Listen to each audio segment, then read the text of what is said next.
Physics में आज हम बात करेंगे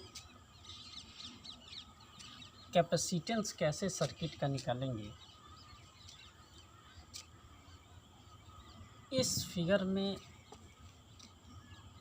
ए और बी दो ऐसे एक्सटर्नल पॉइंट है जिसके बीच हमें टोटल कैपेसिटेंस निकालना है। इसमें टोटल जो है 3 और 3 6 और 3 9 कैपेसिटर जुड़े हुए हैं।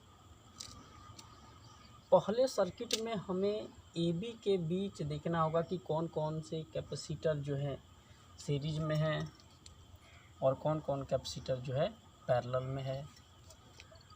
तो इसके लिए हम क्या करेंगे, कैपेसिटरों का कुछ कॉमन नेम देंगे।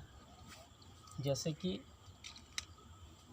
ये हमारा कैपेसिटर हो गया C1, ये कैपेसिटर हो गया C2, ये कैपेसिटर हो गया C3, ये कैपेसिटर हो गया C4, ये कैपेसिटर हो गया C5, ये कैपेसिटर हो गया आपका C6, ये हो गया आपका C7, ये आपका हो गया C8 और ये आपका कैपेसिटर हो गया C9। अब इन कैपेसिटरों में सबसे कॉम्प्लेक्स बात आती क्या है कि कौन कौन कैपेसिटर जो है सीरीज में और कौन कौन पैरेलल में है। तो इंडिंग से इसको जो है हम देखेंगे उधर से कैसे जो है। तो पहले C3, C4 और C5 ये तीन जो कैपेसिटर हैं, ये तीनों कैपेसिटर जो है सीरीज में है। C3, C4 और C5 इन तीनों कैपेसिटरों को पहले हम सीरीज में जोड़ेंगे। इसका एक तार अगर इसके एक तार से जुड़ा हो तो ये समझ लीजिए कि सीरीज में है। इसका एक तार इसके एक तार से जुड़ा है तो ये सीरीज में है। इन तीनों को पहले हम सीरीज में और जोड़ करके एक सिमेट्रिसिटी फाइंड करेंगे। तो सीरीज के लिए फार्मूला डायरेक्टली क्या होता है, मैंने आपको बताया था कि 1/CS is equal to 1/C1 plus 1/C2 plus 1/C3। पहले हम पॉइंट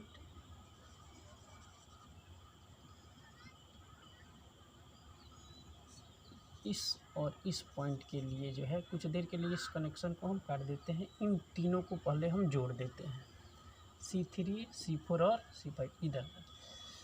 तो 1/CS is equal to 1/C1। C1 आपका ये कैपेसिटर पहला है।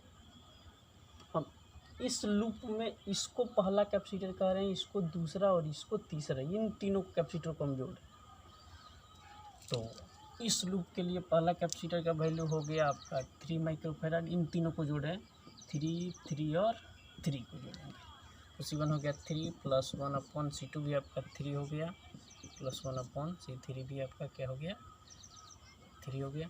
अब डायरेक्टली 3, 4, 5 भी या नाम दे सकते हो, 3, 4, 5 भी, इससे कोई मतलब नहीं है। हम डायरेक्टली इन तीनों कैपेसिटर को जोड़ना है तो 1/CS इज इक्वल टू क्या हो गया 3, 3 और 3 कैल्शियम क्या हो जाएगा 3, 1 प्लस 1 प्लस 1 दैट 3/3 और ये क्या हो जाएगा 1। यानी ये तीनों कैपेसिटर हमारा सीरीज में मिल करके हो जाएगा 1। तो पहले क्या करेंगे, सिमेट्रिसिटी से इन तीनों कैपेसिटरों को हटा करके हम एक कैपेसिटर रखेंगे। तो ये 3 कैपेसिटर हमारा बन गया, चेंज हो गया एक कैपेसिटर और इसका वैल्यू कितना है, दैट भी 1 माइक्रोफैराड। 3 कैपेसिटर मिलकर के एक बन गया, तीनों को सीरीज में हम जोड़ दिया। अब ये दो कैपेसिटर, ये जो 2 माइक्रोफैराड का है और ये कैपेसिटर जो 1 माइक्रोफैराड का है, ये दोनों कैपेसिटर मिलकर के ये दोनों कैपेसिटर पैरेलल में है। तो पैरेलल के लिए हम फार्मूला यूज करेंगे। अब हम कहाँ से कहाँ की बात कर रहे हैं, इस कनेक्शन और इस कनेक्शन को काटेंगे, इन दोनों कैपेसिटरों को जोड़ेंगे पैरेलल में। तो पैरेलल के लिए फार्मूला क्या होगा, CP is equal to C1 plus C2। एक कैपेसिटर हमारा C1 हो गया और ये हो गया हमारा C2, इन दोनों को पैरेलल जोड़ेंगे तो CP इज इक्वल टू क्या होगा, C1 का वैल्यू दैट भी 1 माइक्रोफैराड प्लस C2 दैट भी, और C2 का वैल्यू हो गया आपका 2 माइक्रोफैराड। C8 ही आपका दूसरा कैपेसिटर है। इस लूप में दो कैपेसिटर है, 1 और C2, तो Cp is equal to that be 3 microfarad. अब इन दोनों लूपों में C1 और C2 ये दोनों कैपेसिटर जुड़ करके हो गया 3 माइक्रोफैराड का। इन दोनों को हमने पैरेलल जोड़ दिया और एक कैपेसिटर बना दिया, तो ये हो गया हमारा एक कैपेसिटर बन गया है, जो कि ऐसे था, दोनों पैरेलल था, उसको जोड़ करके हमने एक बना दिया। और ये कितना हो गया 3 माइक्रोफैराड, 3 माइक्रोफैराड। अब इस कनेक्शन को काट दीजिए। अब इस लूप में देखिए फिर 3, 3 और 3, हमने इस कैपेसिटर को अभी अलग रखा है। हमने इस लूप को यहाँ से स्टार्ट किया, तो ये देखिए इसका पहला तार इसमें जुड़ा है, एक तार जुड़ा है, इसका मतलब ये सीरीज में है। तो ये और ये 3 कैपेसिटर हमने कनेक्शन यहाँ भी कट किया है, तो ये 3 कैपेसिटर ही सिर्फ आप देखेंगे। तो C2 और ये C6 तीनों सीरीज में है, तो फिर सीरीज का फार्मूला लिखेंगे 1/CS is equal to 1/C1 plus 1/C2 plus 1/C3 और 1/CS दैट भी 1/C1। C1 C2 ही हमारा C1 है, दैट भी 3, 3 और 3 प्लस 1/C2 भी आपका 3 है इस लूप में, C3 3 और दैट भी क्या हो जाएगा 1 + 1 3/3 दैट भी 1। अब ये 3, 3 और 3 ये मिल करके एक कैपेसिटर हमारा बन गया।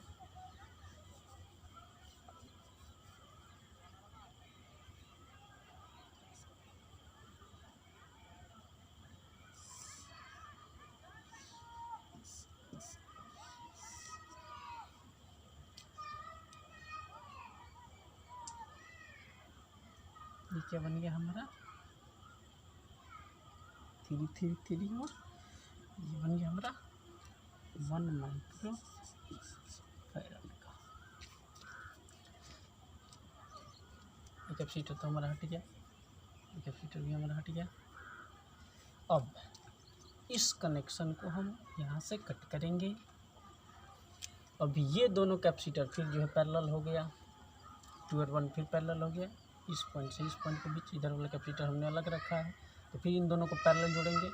इसका दोनों तार एक जगह जुड़ा है, इसका दोनों तार, यानी ये पैरेलल है, तो फिर पैरेलल में इन दोनों को जोड़ेंगे। तो Cp इज इक्वल टू क्या होगा C1 + C2। ये हमारा पहला कैपेसिटर है, ये हमारा दूसरा है, तो C1 क्या हो जाएगा, C1 हमारा 1 माइक्रोफैराड और C2 ये वाला कैपेसिटर हमारा 2 माइक्रोफैराड। तो Cp क्या हो जाएगा 2 + 1 दैट भी 3 माइक्रोफैराड। अब ये दोनों कैपेसिटर हमारा मिलकर के कितना हो गया, एक बन गया कितने माइक्रोफैराड का। ये कैपेसिटर तो हमने ऑलरेडी जोड़ दिया, तो ये हो गया हमारे कैपेसिटर 1 और 2 जोड़ करके 3 माइक्रोफैराड का, 3 माइक्रोफैराड। और फिर देखिए AB के लिए कैपेसिटेंस हमें फाइंड करना था, जिसके लिए ये तीनों कैपेसिटर फिर किस फॉर्म में हो गए, सीरीज के लिए। तो फिर सीरीज का फार्मूला लिखेंगे 1/CS is equal to 1/C1 plus 1/C2 plus 1/C3 that be. C1 आपका ये हो गया, C2 ये हो गया और C3 ये हो गया। 3, 3 और 3 1/3 plus 1/3 plus 1/3 that be 3/3 that be 1/CS is equal to 1/1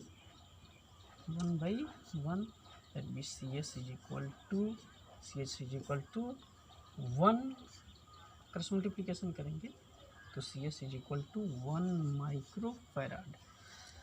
तो AB के बीच हमारा total capacitance CS is equal to 1 microfarad, ये आपका करेक्ट आंसर हो गया।